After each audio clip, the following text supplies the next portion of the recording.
Let's take a look at the rosters and figure out just how tough Florida's 2024 schedule really is. You are Locked On Gators, your daily podcast on the Florida Gators. Part of the Locked On Podcast Network, your team every day.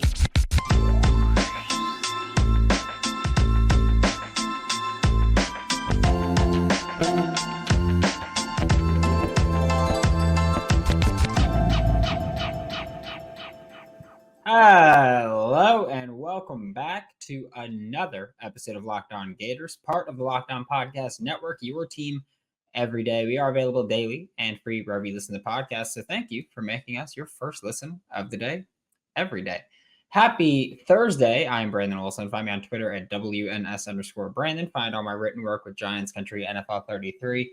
And if you're watching or listening to this Thursday, that's great. You could have read about it last night with the subtext. The subtext group got it. It's joinsubtext.com/LockedOnGators. It's 2 weeks free, $5 a month after that. But you get content like this.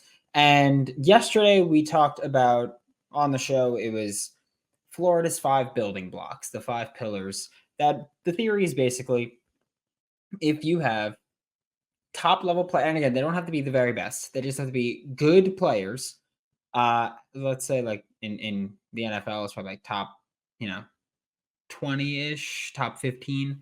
And college, it's kind of expanded because there's so many, and it's relative to the level of play that you're at. But your building blocks, if you have those 5 positions of quarterback, pass catcher meaning wide receiver or tight end, offensive tackle, pass rusher, so usually an edge guy, but on the interior, you can have that as well, and outside corner. If you have those 5 positions, you're probably going to be a good team, or you've got a good roster, we'll say, because, coaches still have to coach. But in order to be a present building block, we're going to say you're just a confirmed good player. We'll narrow it down by that. Confirmed good player at that level. Like we know you're going to be good at that level. In the future, it's just blue chip player that has at most 1 year of college experience. So like I use the example for Florida, like at tight end, Arliss Boardingham, Hayden Hansen don't count because they've been in college for 2 years, even though they've got 1 year of playing experience. They've been in college for 2 years, so they wouldn't count as a building block here in this situation or in this scenario. So we talked about that for Florida yesterday. Florida had building blocks at quarterback and pass catcher for this year, and in the future they don't have any. So I didn't include like Joey Slackman at pass rusher, even though I'm very high on his level of play. He's coming from Penn to Florida. That's too big of a jump for me to say he's definitely going to be a good player. Brandon Crenshaw-Dixon, a tackle, coming from San Diego State to Florida. That's too big of a jump for me. And then at corner, I don't think that Jason Marshall is considered a corner one, a legitimate corner one. So he's not going to be on the list there. So Florida has Graham Mertz and Eugene Wilson III. That's it. For the future, you've got DJ Lagway, you've got Eugene Wilson III, you've got Fletcher Westfall, you've got Kelby Collins, TJ Searcy, you've got Deshaun Johnson, Jakeem Jackson. You've got guys at every spot for the future, but for 2024, you don't. So we're going to look at the Florida Gators schedule and kind of how their opponents match up with 2024 and in the future. And look, I'm going to tell you now, we've got some of these things aren't going to sound like they make a ton of sense at some schools, some positions like LSU. They're going to have an offensive tackle and a pass rusher for this year. Because while they know who their quarterback's likely going to be in Garrett Nussmeier, while they'll probably have receivers step up, they've lost starting QB, starting receivers to the NFL draft. And so there's schools like that. Georgia's obviously one. Florida State's one.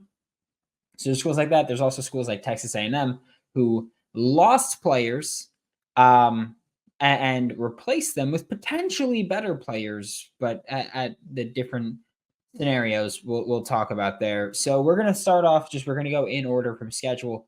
I'm going to let you know week 2, Samford does not have one, surprisingly. But we're going to start with Miami 2024. They have all 5. They have a building block at all 5 positions. that, or at least that I'm going to say that I think are confirmed good players at all 5 positions. You could put quarterback as not one, depending on how you feel about Cameron Ward from Washington State. Personally, I'm a fan of Cam Ward's play. I like what he did. I like what he did at Incarnate Word. I like what he did at Washington State. And so I do think that that's going to translate a bit. So Miami has a player at every position. I'm not going to necessarily go through the roster name by name. But for Miami, yeah, you've got Cam Ward, Xavier Restrepo's back, and you've got talent there. In the future, you don't have a quarterback. You have everything but quarterback. Now, this isn't to say, because I'll tell you now, Miami's the only team on the schedule that has a building block for 2024 at all 5 positions.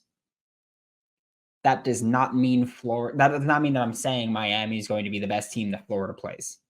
It just means at these building blocks, they're the only ones that have proven players. Because that's the point about talking about it this early in the process, is proven players.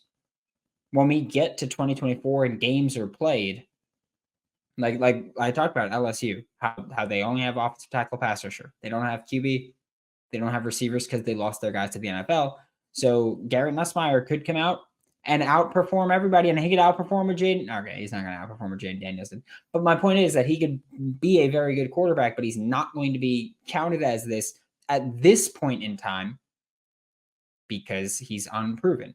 So Miami's the only one with 5 guys that are, I believe, proven good players at all 5 premium positions that we're talking about today. And in the future, they've got everything but quarterback. And again, I liked Emory Williams' tape. When Jaden Rashada committed to Miami, I said go get Emory Williams because I thought he was going to be better. And, well, obviously, jury's still out on all that. But he was a 3-star, so he does not count as that blue chip, and they didn't have a blue chip during this past cycle. So they're done. It's basically looking at your 2023 and 2024 recruiting classes. And if you have a blue chip, then you're there. So Miami, on paper, is the only team that has 5 building blocks or all 5 positions with a building block there for 2024, which is also one of the reasons that I do think I feel like a lot of people are overlooking them. I don't think they're going to be good. I don't think they're going to be great. I don't think they're going to be competing for the ACC championship. I don't think that they're going to be, a college football playoff team. But I do think that having a player at all 5 of those positions kind of helps raise your floor. I think that's a good way to talk about it, is that it raises your floor, and then you talk about everything else as far as coaching, and then we talk about scheme that has not been good at Miami, things like that. But Miami's the only team that has all 5 positions, and the future has 4 of them. Stanford, like I said, week 2 has none. Texas A&M, they've got 2, but Texas A&M is an outlier. And I mentioned it because Texas A&M, they just got rid of Jimbo Fisher. So they just got rid of Jimbo. They hired Mike Elko. They're basically Florida Gators second chance U. And they've got QB and they've got pass rusher. Now, for Texas A&M, the pass rusher that I included is Nick Scorton from Purdue. It's not a guy like Cassius Howell, who I liked his tape. I excluded for the same reason that I didn't include Brandon Crenshaw-Dixon or Joey Slackman at Florida, because it's too large of a jump in conference strength, going from the Mountain West to the SEC, going from the Ivy League to the SEC, or in Cassius Howell's case, going from the MAC at Bowling Green to the SEC, Texas A&M. So that's why there's Texas A&M could be pretty good. But as far as building blocks that are proven at the SEC level, they've got 2, or at the, we'll say, Power 5 level. Power 4 now, I guess. I guess we could say Power 4. Can we acknowledge Pac-12 is dead? So the Power 4 level, they've got a proven guy in Nick Scorton. And they've got someone like Desmond Ricks, who Florida Gators fans are familiar with that name. Florida Gators fans, like myself, loved what he did at IMG, but I'm not going to include him on this list as a proven player at the SEC level, because the fact remains he played I think it was 8 snaps at Alabama last year. And yes, he is probably going to be a pretty good football player. but he's not a proven good football player. So at quarterback and pass rusher, that's all Texas A&M has for the 2024 season. Looking beyond, Texas A&M has a building block at every position. They've got a QB, they've got pass catcher, they've got offensive tackle, they've got pass rusher. And with corner, you can count Des Ricks there. You can count Desmond Ricks for that one. Because again, 2023 or 2024 true freshman, or 2023 true freshman, 2024 incoming true freshman. That is a blue chip player. Desmond Ricks fits that one. We'll move to the next bit of the schedule, which is going to be this entire show is going to be about just these building blocks and how they work out, and basically kind of whether I think they're somewhat fraudulent or not, I guess we'll say. But before that, we are going to get a quick word from a couple sponsors.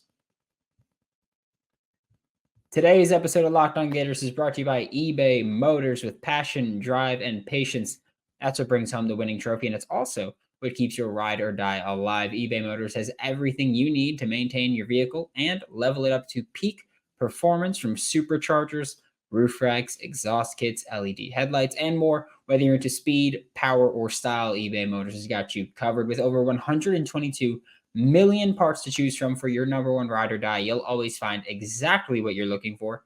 And with eBay Guaranteed Fit, your part is guaranteed to fit your ride every time, or your money back. Because with eBay Motors, you're burning rubber and not cash. With all the parts you need at the prices you want, it's easy to turn your car into the MVP and bring home that win. Keep your ride or die alive at ebaymotors.com. Eligible items only. Exclusions do apply, and eBay Guaranteed Fit is only available to U.S. customers. Today's episode of Locked On Gators is also brought to you by LinkedIn. At the start of the new year, every small business owner and every Power 5 program and Group of 5 program is asking themselves the same question. What's the one move I can make that'll take my business, my program, to the next level in 2024? Is that hiring an OC? Is that hiring a DC? Hiring a special teams coordinator?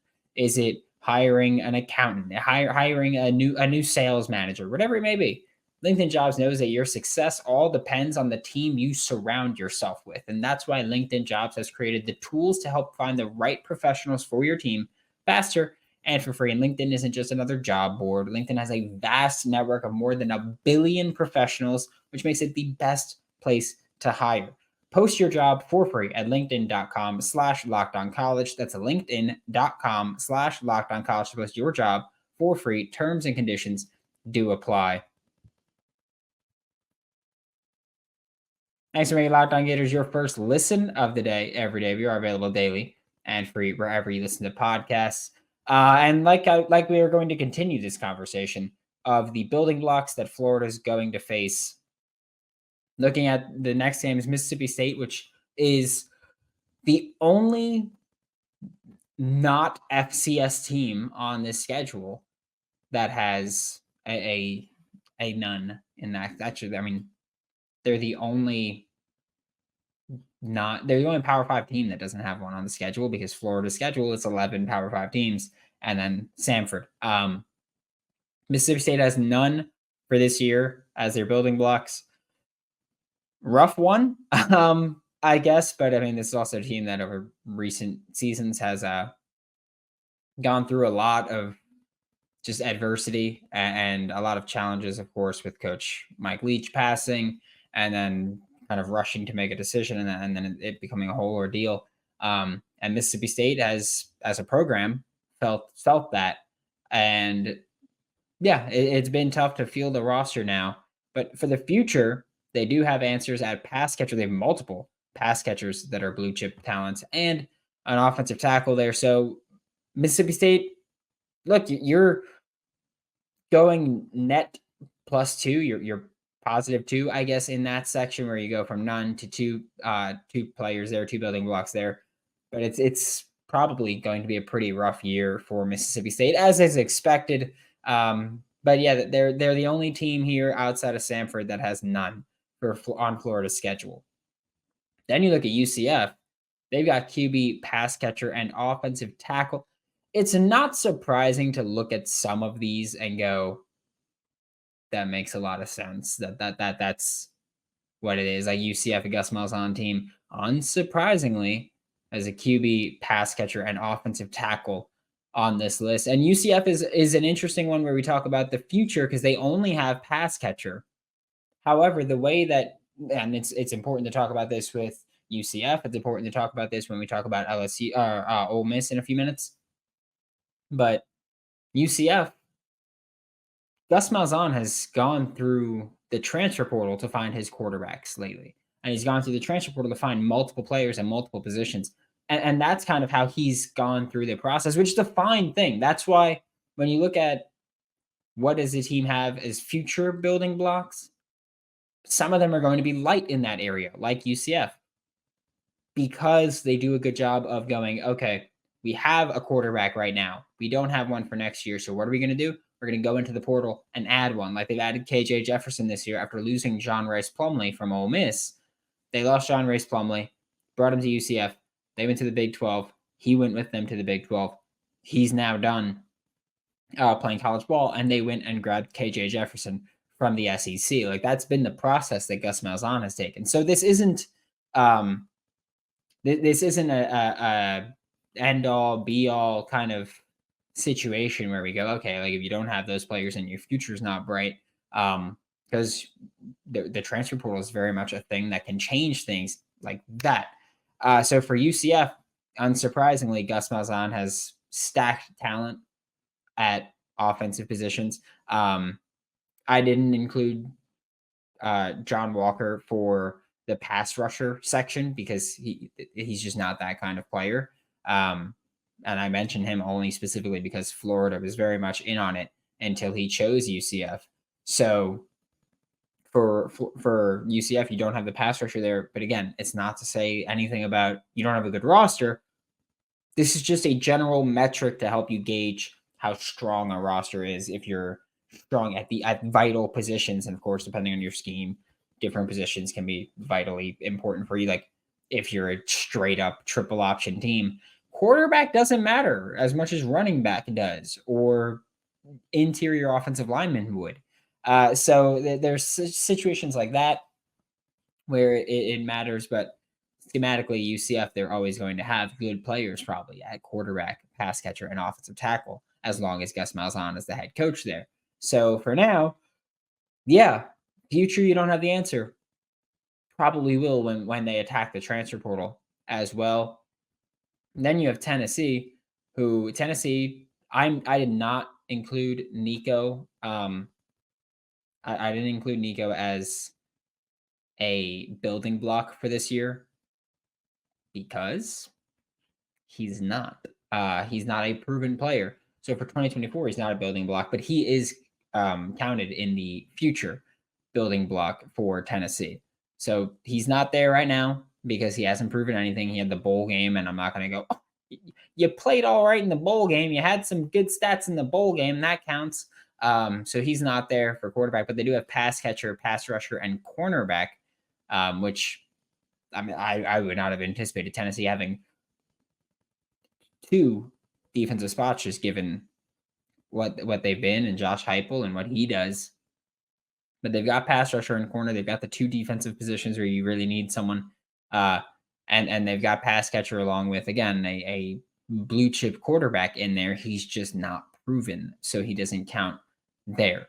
And offensive tackle, they didn't have anybody that would have counted there, even with like Gerald Mincey hitting the portal. They didn't have someone that counts as a proven player in that in that regard. So Tennessee, you've got 3 spots, which is one of the highest that you're going to see from this Florida schedule. I believe there's Miami has all 5. I think Kentucky, which we're going to talk about in a minute, has 4 building blocks for this year. And then I think everybody else is 3 or below. So for Tennessee, you've got pass catcher, pass rusher, corner. In the future, Tennessee is another school that has a player at every single position, at every single building block that we talk about for whether the 2023 or 2024 class. They've got a blue chip talent at QB, pass catcher, offensive tackle, pass rusher, cornerback. They're the first school since Texas A&M on this list to do so. It's going to be a trend as we get a little bit closer to the end of the schedule, because, well, you got some pretty damn good teams. Kentucky, is the team that has 4 of the 5 building blocks. They've got QB, pass catcher, pass rusher, and corner. They don't have a tackle. They've shuffled some things around as well. They brought in 2 former Florida offensive linemen at this point now, and that's kind of been their approach. Again, they're another team. They found some success building through the portal, and that's what they do. And for some of those guys, they're not going to classify or qualify as a building block here, but they've done a good job of bringing in talent that they know can do what they need to do and get their job done and find success there.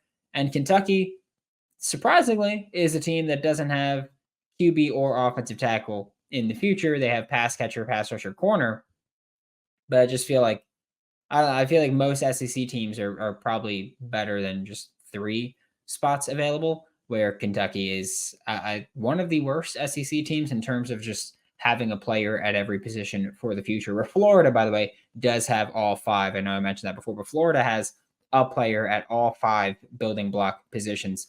We'll talk about the last leg of this schedule, which is going to be a absolute just pain to deal with. But before we do that, we're going to get a quick word from FanDuel. Today's episode of Locked On Gators is brought to you by FanDuel Sportsbook, America's #1 sportsbook. And this week has been, I'm not going to lie to you, it's been pretty beautiful. Right now, new customers get $150 in bonus bets guaranteed when you place a $5 bet. It's $150 in bonus bets, whether you win or lose. And I do want to brag a little bit about this one. Let me just pull it up. It was from Suns Kings on Tuesday night, where I had Devin Booker to get 10 assists, Domantas Sabonis to get 10 assists, De'Aaron Fox to make 4 threes, and Grayson Allen to make 4 threes. Odds were plus 11,297. That did cash. I just want to point that out. Also, ESPN lied on Tuesday. They did like a best bets thing.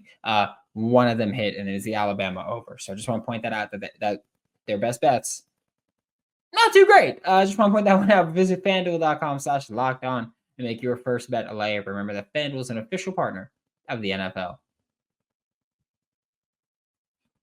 Thanks for making Locked On Gators your first listen of the day. Every day we are available daily and free wherever you listen to podcasts. And looking at the last 5 games of the schedule for the Florida Gators, going to be an absolute pain. We're going to start with Georgia, which, again, they're a team where they've only got 3 out of 5.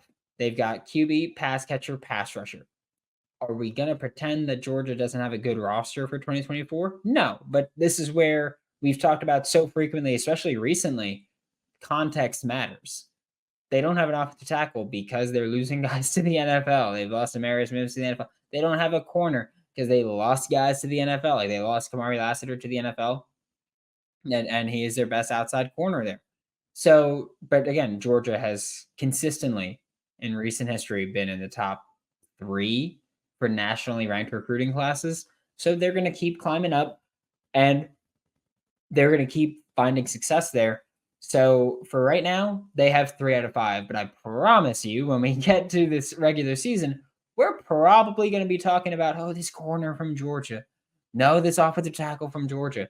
It's just about having proven guys at those positions. And Georgia right now does not. But in the future, they're another school that, guess what, has the guy at all 5 spots as building blocks. They've got their QB even after losing Raiola. They've got pass catcher, they've got offensive tackle, they've got pass rusher, and they've got corner. So they have a blue chip talent at all of those positions for in the 2023 or 2024 recruiting class. That, look, Georgia's going to Georgia. Like, they recruit well, they're going to build their roster well.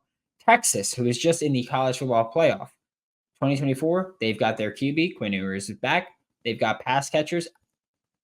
They got offensive tackle. I paused for a second. Pass catcher, I included Isaiah Bond in this. Like, I was like, okay, yeah, they lost a bit of talent, they retained some talent, but like I included Isaiah Bond as a pass catcher that, yeah, pretty damn good. Led Alabama in receptions this year. Granted, it was an Alabama team that was limited throwing the football, but led Alabama in receptions this year. I included him there. In their future, they've got QB, they've got pass catcher, they've got offensive tackle, they've got pass rusher, and they've got cornerback. Like looking at the teams that we go, okay, they've got a bright future, they tend to have all 5 of those spots, which is one of the areas where I go, okay, at least Florida's doing that right recruiting wise of making sure that they have talent at these premium positions. Granted, personally, I'm getting at least 2 or 3 pass catchers, which Florida does have for the future. Looking more at offensive tackle.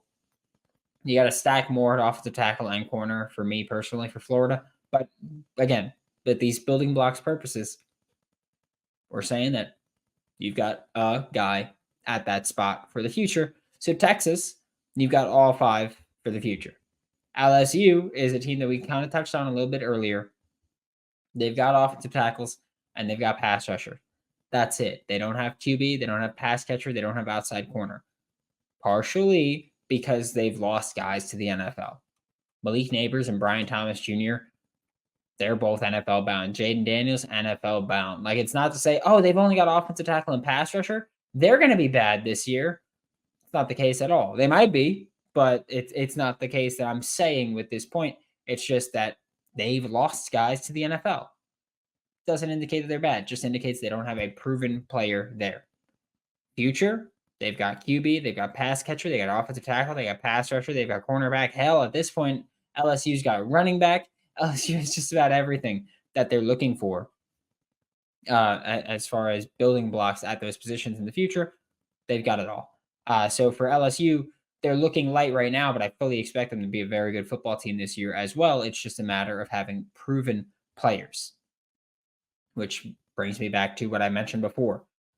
Looking at the building blocks at this point in the year does not truly indicate whether or not you have a guy. And when you're looking at building a roster for this year and for the future, it's your goal to make sure that you have someone that you go, they might not be proven, but I trust that he could be the guy this year. And so for LSU, maybe they feel that way about Garrett Nussmeier. Maybe they have a pass catcher that they feel that way is going to replace, like whatever it may be. I'm sure they feel like they have guys there. But for now, we're looking at proven players. They don't have that on the roster for me, at least. So that's where we go with the future. They've got all 5. Ole Miss in 2024, they've got QB, they've got pass catcher, and they've got a couple of pass rushers that are pretty proven.